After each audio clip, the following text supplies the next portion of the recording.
Assalamualaikum warahmatullahi wabarakatuh. Perkenalkan, nama saya Taski Amin dengan NIM 2413301111 dari Prodi KPI.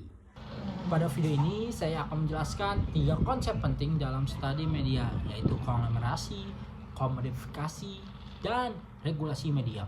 Kita akan lihat bagaimana teori ini berhubungan dengan realita media saat ini, lengkap dengan contoh aktualnya. Langsung saja. Yang pertama, konglomerasi media. Pertama, itu konglomerasi terjadi ketika banyak perusahaan media dimiliki oleh satu kelompok besar atau satu perusahaan induk. Artinya, berbagai jenis media, televisi, radio, berita hingga platform digital berada dalam satu kepemilikan. Tujuan konglomerasi menguasai pasar media, mengatur alur informasi, memperbesar keuntungan. Contoh konkretnya, contoh nyatanya itu, misalnya dalam industri media Indonesia atau global, kita bisa lihat bagaimana satu perusahaan dapat memiliki TV, surat kabar, situs berita, rumah produksi, hingga platform streaming. Ketika satu grup memiliki banyak kanal, mereka bisa mengatur narasi yang sama dan memperkuat agenda tertentu di banyak platform sekaligus. Relevansi saat ini, konglomerasi membuat informasi yang kita konsumsi sering kali berasal dari sumber yang itu saja. Meskipun tampilannya berbeda, ini bisa berpengaruh pada keberagaman informasi dan independensi jurnalisme. Yang kedua, komodifikasi media. Berikutnya adalah komunikasi media.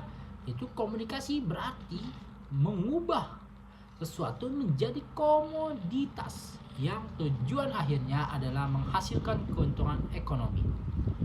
Dalam konteks media ada 3 komodifikasi, yaitu yang pertama komodifikasi konten, berita atau hiburan dibuat mengikuti apa yang laku dijual. Jadi konten-kontennya tuh mengikuti zaman yang sekarang lagi viral gitu. Yang kedua, komodifikasi audiens. Penonton dijadikan produk yang dijual ke pengiklanan. Yang ketiga, komodifikasi pekerja media. Jurnalis dan kreator menjadi bagian dari mesin produksi konten cepat. Jadi cepatlah kalau udah ada jurnalis dan kreator. Contoh konkretnya, contoh nyatanya fenomena berita yang dibuat terutama untuk clickbait, judul sensasional, informasi dangkal, tetapi dibuat untuk menarik klik sebanyak mungkin. Tujuannya bukan lagi mendidik atau memberi wawasan, tetapi mengejar traffic, karena traffic uang iklan. Peristiwa terkini, banyak platform berita online sekarang memproduksi artikel pendek, cepat, kadang dari media sosial, karena format itu paling cepat menghasilkan engagement. Bahkan algoritma media sosial memaksa media untuk mengikuti apa yang paling viral sekarang. Jadi media itu yang paling viral tuh ya diikuti. Sekarang viral diikuti sama media, ya pokoknya ya nggak mau ketinggalan lah media-media lainnya. Yang ketiga, regulasi media. Regulasi media adalah aturan yang dibuat pemerintah atau lembaga tertentu untuk mengatur konten kepemilikan dan aktivitas media agar tidak merugikan masyarakat. Tujuan regulasi melindungi masyarakat dari hoax, ujaran kebencian, atau pornografi.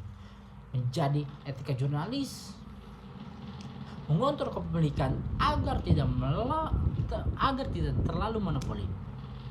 Contoh konkretnya, regulasi terkait penyebaran konten hoax di media sosial. Pemerintah atau lembaga pengawas media biasanya membuat aturan tentang syarat verifikasi informasi, sanksi untuk menyebar disinformasi, aturan bagi platform digital untuk menghapus konten berbahaya. Peristiwa terkini, regulasi soal platform digital yang harus menghapus konten yang berbahaya, misalnya konten penipuan, ujaran kebencian, atau informasi palsu. Platform seperti TikTok, YouTube, dan Instagram sering diberi tenggat waktu untuk menurunkan konten yang melanggar gitu. Oke.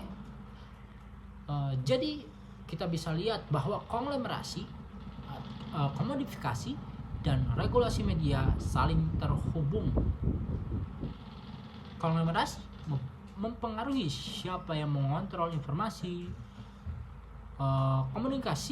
Komodifikasi mempengaruhi bagaimana informasi diproduksi, dan regulasi hadir untuk memastikan media tetap berjalan sesuai kepentingan publik. Dengan memahami ketiganya, kita sebagai konsumen media bisa lihat kritis dalam menilai informasi yang kita terima.